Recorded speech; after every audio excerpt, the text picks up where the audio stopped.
Welcome to this installment of the Soy Checkoff Check-In. I am AgriTalk host Chip Flory, and joining me is Missouri farmer Neal Bredehoeft.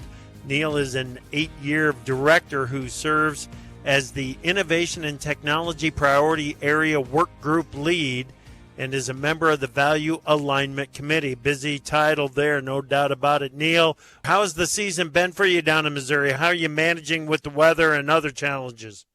Well, we've had really a pretty normal year up to this point. Got our corn planted in good time, and then soybeans, got some of it planted, had some rain, finished up toward the end of May. So up to this point, the crops look good. We're getting ready to apply some fungicide on corn here the next day or two. So up to this point, we're in pretty good shape. But as you know, it's a long ways to have it in the bin. Yeah, no doubt about it. How are you handling the heat? Well, I guess I'm kind of accustomed to it. We try to get started a little bit sooner in the morning and Yep. kind of take it a little easier when it gets to the heat of the day. Yeah. Okay. Speaking of heat, this month on the Soy Checkoff Check-In, we are learning about firefighting foam. This is a really cool product, Neal. How did this come about, and what role did U.S. soybean farmers play in its development? Well, you know, every year we get proposals that come to our work groups at United Soybean Board. And of course, some of the proposals we've funded over the last couple of years. But we had 3 years ago, had a proposal about, well, let's use soybean flour to replace the PFAS in firefighting foam. So we thought, well, that's a great deal. So we invested some dollars. And they did their research on it and came up to have a product now that has that soy flour in it that fights fires. Of course, it's environmentally friendly. You know, when they use a foam on a structure fire or car fire, they kind of got to clean up afterwards. Well, This way they can just kind of let it go, because it's environmentally friendly and biodegradable. So it's a great product. We're pretty excited about it.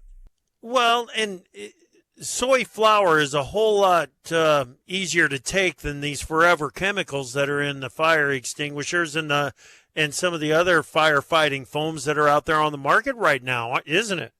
Oh, yeah. I think that's one of the key parts of this is, yes, we're creating new demand for soybeans, but this stuff takes care of that PFAS.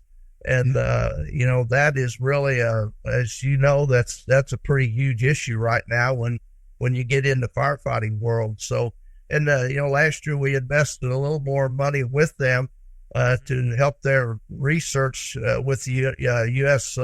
Forest Services and also Department of Defense. Of course, U.S. Forest Services, you're talking about forest fires. Well, that could create a huge demand. And It also helps in our reputation that we're trying to promote it. Soy is environmentally friendly and able to help out in some of these products that do have some issues. Yep. Amen to that. Amen. All right. So the firefighting foam, it's an interesting, necessary, and really cool new use for soy. Why is it important to continue to develop these new non-food uses for soy? Why is it important for the U.S. soybean farmers? Well, as a farmer, I see what we're able to produce out here on the farm. And I look at the last 15 or 20 years, as you well know, how we've increased production in this country. So, we can't feed it all to livestock. We can't export it all. So it's really important that we create new demand for soybeans. It's vitally important so we can still maintain profitability down on the farm. So, in this area, when we look at investing $1 Checkoff in the innovation area, it comes back $18.18 back to the farmer. So it's important that we keep not only investing in these type of products, but any other products that soy can be used in. Yeah. And soy can be used in a lot of products. There's 1,000 different soy-based products available on the market today, everything from turf grass to machinery, lubricants, tires, and asphalt. Neal, thank you so much for your time today. Certainly appreciate it. Be safe down there in Missouri. Well, okay. Thank you for the time. You bet. That is Missouri farmer Neal Bredehoeft, 8-year veteran on the United Soybean Board. Learn more about how soy is used to help firefighters and other non-food uses of soy at unitedsoybean.org. I'm Chip Flory. Now, let's get back to AgriTalk.